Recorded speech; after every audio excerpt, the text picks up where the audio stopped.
అయితే గురువుగారు చాలామంది కోరికలు తీరకుండా చనిపోయిన వాళ్ళు ఆత్మలై ఇక్కడే తిరుగుతుంటారు అని అంటుంటారు. కొంతమంది మన మధ్య తిరుగుతుంటారు కానీ ప్రభావం అనేది ఎవరిపైన ఉండదు. కొన్ని ఆత్మలు మాత్రం ఎదుటి వారి పైన అంటే వెళ్ళిపోయి వాళ్ళని ఇబ్బంది పెట్టడము రకరకాలుగా వింటూ ఉంటాం. నిజంగా ఆత్మలనేవి ఉన్నాయా? ఇలా కోరికలు తీరకుండా చనిపోయిన వాళ్ళే ఆత్మలుగా వస్తుంటారా గురుగారు? హ్మ్. వెలుగుందంటే చీకటి ఉంది, హ్మ్. జననం ఉందంటే మరణం ఉంది. ఓకే. భగవతత్వం ఉందంటే దానికి భిన్నమైనటువంటి ఈ ఆత్మలు, దయ్యాలు, భూతాలు, ప్రేతాలు కూడా ఉన్నట్లే. ఓకే. వీటి గురించి మాట్లాడుకోవడం లోపల మీరు అడిగింది ఎంత ధర్మమో నేను చెప్పేది కూడా అంతే ధర్మం. హ్మ్. చూసేటటువంటి వీక్షకులకు, ప్రేక్షకులకు నేను ఒక విజ్ఞప్తి ఏం చేస్తున్నానంటే, పరిపూర్ణమైన అనుభవం మీకు లేకపోవడం వల్ల మీకు అర్థం కాకపోవచ్చు. దాని పట్ల మీకు అవగాహన లేకపోవడం వలన, ఇప్పుడు వాటి గురించి మీకు తెలియకపోవడం వలన మీకు అర్థం కాకపోవచ్చు. కానీ భగవంతుని చూసి భగవంతునితో కనెక్షన్ అయిన మేము ఇటు పాజిటివిటీని చూసినట్టు నెగిటివిటీని కూడా చూడాలి, తప్పదు. ఓకే. ఎన్నో ఆత్మల దర్శనం చేస్తాము, ఎన్నో భూత ప్రేతాదులతో సహవాసం చేస్తాము, ఎన్నో అదృష్ట శక్తులతో, అతీత శక్తులతో మాట్లాడతాము. నేనైతే నా ఆత్మదర్శన సాక్షిగా చెప్తున్నా, దయ్యాలు ఉన్నాయి, భూతాలు ఉన్నాయి, ప్రేతాలు ఉన్నాయి. దేని యాంగిల్ అవి పనిచేస్తాయి, దేని ధర్మాన్ని బట్టి అవి కొన్నాళ్ళు ఉంటాయి, మళ్ళీ అంతర్ధానం అయిపోతాయి.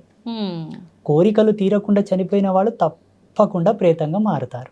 100%. ఇప్పుడు ఆత్మ పరిస్థితి ఏంటి గురువుగారు మరి? వాటి యొక్క ధర్మాన్ని అనుసరించి భగవంతుడు కొన్నాళ్ళు ఉంచుతాడు. ఆ ధర్మం తీరిన తర్వాత మళ్ళీ వేరే ఉత్తర జన్మ వాటికి ప్రసాదిస్తాడు. ఓకే. అంటే అప్పటి వరకు ఏం చేయలేమంటారా? ఇంకా వాటిని మనం యాతన అనుభవించాలి కదమ్మా, తప్పదు. ఎందుకంటే ఆ శరీరంలో జీవుడు ఉన్నంత వరకు చేయవలసిన పుణ్యములు, ధర్మములు ఏమి చేయక అకారణంగా చూడమ్మా, ఒక విషయం చెప్తాను, మళ్ళీ ఇది కంటిన్యూ చేద్దాము. ఈ ప్రపంచంలో తనకు తానుగా చనిపోయే హక్కు ఎవరికీ లేదు. ఇది సత్యం. కాలధర్మ సిద్ధాంత సాక్షిగా భగవంతుడు చెప్పిన మాట, తనకు తానుగా సూసైడ్ చేసుకోకూడదు. తనకు తానుగా చనిపోకూడదన్నది ఎంత ధర్మమో, భగవంతుడే తన యొక్క ఊపిరిని తీసుకెళ్ళాలి. యాదృచ్ఛికంగా జరగాలంతే. ఇప్పుడు ఒక అబ్బాయి ఆఫీస్ నుంచి ఇంటికి వెళ్తున్నాడు తల్లి, ఆయనకు చనిపోవాలని ఉండదు, ఎవడో వచ్చి గుద్దేశాడు, చనిపోయాడు. That is the God. అంతేగాని పని పట్టుకొని అప్పుల బాధ తట్టుకోక, భర్త యొక్క టార్చర్ తట్టుకోక, అత్తమామల వేధింపులు తట్టుకోక, ఏం తట్టుకోక హ్యాంగ్ వేసుకోవడం, పురుగుల మందు తాగడం, కిరాసినాయలు పోసుకోవడం, ఇవి ప్రేతాలుగా మారుతాయి. చూడు, నేను ఈ భూమికి పంపించిందే కష్టాలు అనుభవించడానికి, తప్పదు. ఒక కంపెనీలోకి నువ్వు ఉద్యోగం వెళ్తున్నావంటే పడుకుంటే నీకు ఉద్యోగ సాలరీ ఇవ్వరు. అక్కడ నీకు అప్పగించినటువంటి బాధ్యతలు నిర్వహించాలి నువ్వు. ఇక్కడ నేను పంపించింది ఈ విధమైనటువంటి ధర్మాలలో నువ్వు పాత్రత తీసుకోవాలని పంపిస్తారు. అవి కష్టాలు కానీ సుఖం కానీ. ఇవి ఎందుకు వచ్చాయి అంటే, నువ్వు ఆర్మీలో ఎందుకు జాయిన్ అయినావు, పోలీస్ డిపార్ట్మెంట్లో ఎందుకు జాయిన్ అయినావు, డాక్టర్కి ఎందుకు అయినావు, నీకు అది ఇంట్రెస్ట్ ఉండి చదివినావు కాబట్టి డాక్టర్ అయినావు. నువ్వు తప్పకుండా సర్జరీ చేయాలా, సూదులు వేయాలా, గోళీలు ఇవ్వాలా, మందులు ఇవ్వాలి. లేదు పోలీస్ అయిపోతే పోలీస్ వ్యవస్థకు సంబంధించిన విధులు నిర్వహించాలి. ఈ జన్మలో నువ్వు ఇక్కడ పుట్టి ఆ అత్తకు కోడలు అయినవు, ఈయనకు భార్య అయినవు, మీరిద్దరు కలవగా ఈ పిల్లలు పుట్టిండ్రు, ఈ పిల్లల చేత మీరు బాధపడుతున్నారంటే అదంతా ఒక సిస్టమ్. పోయిన జన్మకు సంబంధించింది, అంతకన్నా ముందు జన్మదో ఇంకేదో ఇంకేదో ఇంకేదో అనేక కారణాలు ఉండవచ్చు. దాని యొక్క అనుసంధానంగా నువ్వు కష్టపడుతున్నావే తప్పిస్తే ఓపిక కావాలి. అంతేగాని దీన్ని భరించలేక చనిపోయినావంటే ప్రేతంగా కూడా తప్పదు. భగవంతుడు తీసుకెళ్లిన వాళ్ళు ఎవరు కూడా ప్రేతాలుగా మారరు. సెల్ఫ్గా చనిపోయిన వాళ్ళే ప్రేతంగా మారుతారు. అందుకే ఏ జీవరాశి కూడా చాగానికి ఇష్టపడదు. మనం దేనన్నా కొట్టనికో ఉరుకుతాయి చూడమ్మా, కుక్కలు కానీ ఏవే కానీ, వాటికి తెలుసు ఏదే కానీ చనిపోవాలని ఎందుకు ఇష్టపడదంటే ఆత్మ చనిపోనివ్వకుండా జాగ్రత్త పడుతుంటది, ప్రేరేపిస్తుంటది. దాంట్లోకి ఏం తెలుసు తల్లి, ఇప్పుడు వీళ్ళు నన్ను కొడితే చచ్చిపోతాను దానికి తెలుసా? మీరు చెప్పండి, తెలుసు. వాటికి తెలుసు నన్ను కొడతారేమో, నేను చనిపోతానేమో అనే భయంతో అవి పరిగెడతాయి. ఇప్పుడు పశువులకు ఉండే జ్ఞానం కూడా మనకు లేకపోతే ఎట్లా? ఒక ఎద్దు మీద మెడ మీద కాడి పెట్టి వ్యవసాయం చేస్తారు తల్లి రైతులు. ఎంత బాధ తెలుసా, ఎండలో కింద దున్ని బలవంతంగా పెద్ద పెద్ద బరువులు వేసి వాటిని కొడుతుంటారు. అది భరిస్తుంది. కానీ నేను చచ్చిపోతారా, ఎడను బాయిలో దుంకని సావదు పాపం. మానవుడే ఇదంతా చేసేది. అందుకే ప్రేతాలుగా మారుతారు. ఎందుకు నువ్వు చనిపోయావు, ఇంకా ఇన్నాళ్ళు బ్రతికేది ఉండే కానీ నువ్వు అనవసరంగా సూసైడ్ చేసుకొని చనిపోయినావు. అది కూడా ఒక డిక్లరేషనే, భగవంతుడు డిక్లేర్ చేసి ఉంటాడు. మనకు కొన్ని గండాలు ఉంటాయి తల్లి, ఈ గండంలో ఈ ధర్మంతో చనిపోవాలా, ఇలా చనిపోవాలని. దీన్ని తప్పించుకునే మార్గం కూడా ఉంటుంది. ఆ సెకండ్ వరకు నువ్వు మనసు నిర్భయం చేసుకొని దృఢంగా ఉండి భగవంతుని ధ్యానం చేసుకుని ఉంటే తప్పుతుంది. తప్పకపోయి దాంట్లోనే చనిపోయావు అనుకో, ఇంకా ఇన్నాళ్ళ లైఫ్ సర్వైవ్ అయ్యేది ఉండే కదా, ఆ టైం మొత్తం కంప్లీట్ అయ్యే వరకు నువ్వు ప్రేతంగా తిరగాని తిప్పుతాడు మొత్తం. కానీ ఆ యాతన చాలా ఘోరం. చనిపోకూడదు, శరీరంతోనే కష్టపడాలి. ఎందుకంటే మాతోనికి కొన్ని ఆత్మలు వచ్చి సంభాషిస్తూ ఉంటాయి. స్వామి మీ తపశక్తితోటి మాకు విమోచనం ఇవ్వండి, ఫలానా ప్రదేశం లోపల 300 సంవత్సరాలు బ్రతికిన ఒక మర్రి చెట్టు ఉంది, ఆ చెట్టు దగ్గర ఉన్న ఒక దివ్య శక్తిని నాకు అనుసంధానం చేసి నాకు విమోచనం ఇయ్యి. ఒక చేత ఒక గోశాలలో 5 పొదుగులున్న గోవు ఉంది, ఆ గోవు యొక్క తోక దగ్గరికి నన్ను పంపించి దాని తోకను విదిలింపజేసిన ఆత్మని స్వర్గానికి పంపించని నాతో చాలా మంది మాట్లాడారు. అంటే అలా ఏ రకంగా విముక్తి పొందాలో కూడా ఆత్మకి తెలిసిపోతుందా గురువుగారు? దేహాన్ని ఆత్మ వీడిన తర్వాత అతీతమైన శక్తులు ఆవరిస్తాయి. మీరు అలా విముక్తి కలిగించిన ఆత్మలు ఏమైనా ఉన్నాయా గురువు? కలిగిస్తాం, కలిగించాం కొంతమందికి. ఇప్పుడు మన పీఠంలో గోపూజలు చేయిస్తుంటానమ్మా చాలా మందికి. కష్టాలు వచ్చాయి, ఇబ్బందులు వచ్చాయి, వ్యాపారంలో కలిసి రావట్లేదు, అప్పులు ఎక్కువైనాయి అంటే పీఠానికి వచ్చి గోపూజ చేయండి, గోదానం చేయండి, గోవుని దత్తత తీసుకోండి అని చెప్తుంటాను. ఆ గోవుకు చేసేటటువంటి ఉత్తర క్రియల్లో ఉండేటటువంటి మార్మికతని ఇది.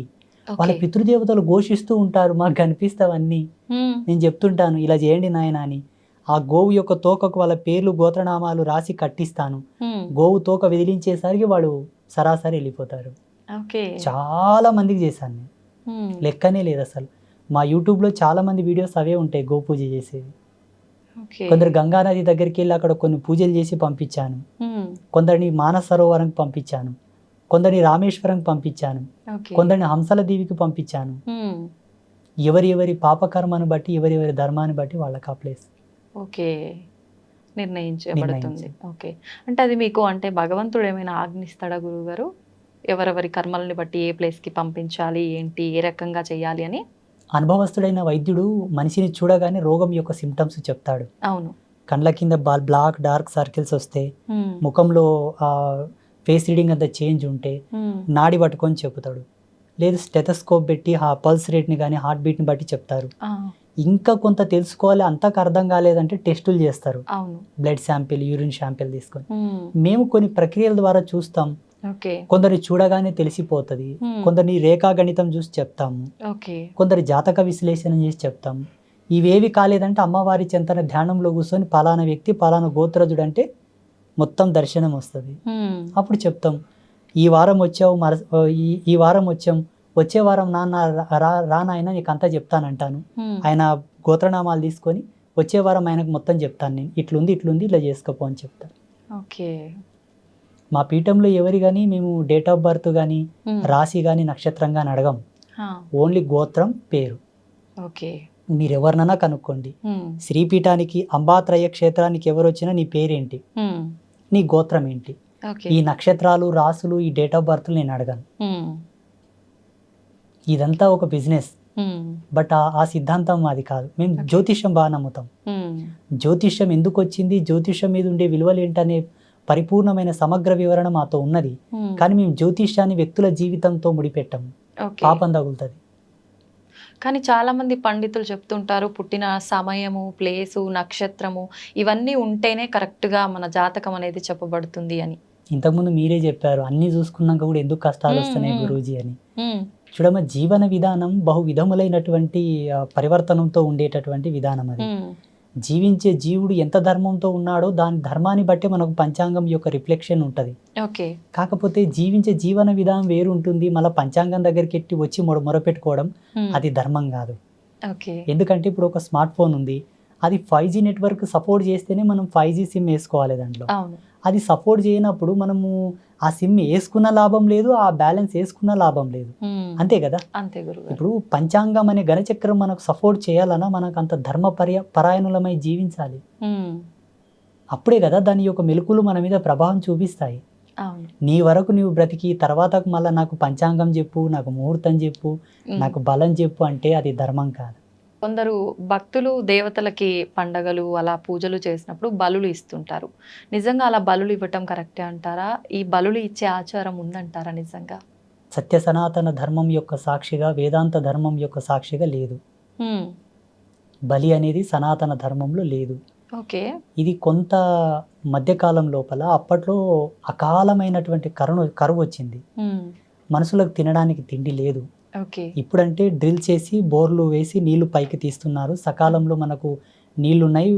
2 కాలాలు 2 సార్లు పంటలు వేసుకొని ధాన్యం పండిస్తున్నారు. హ్మ్. అప్పుడు బావులు ఎండుకపోయినాయి, చెరువులు ఎండుకపోయినాయి, నదులు ఎండుకపోయినాయి, వర్షాలు పడలేదు. ఆ! 72 సంవత్సరాలకు ఒకసారి అట్లా కరువు వస్తుందమ్మా, అది కాలం యొక్క ధర్మం. ఓకే. సో అలా వచ్చినప్పుడు ఏమైపోయిందంటే తినడానికి తిండి లేదు, హ్మ్. చనిపోతున్నారు. ఎక్కడ వాళ్ళు అక్కడ ఆకలి కేకలతో చనిపోతున్నారు. ఓకే.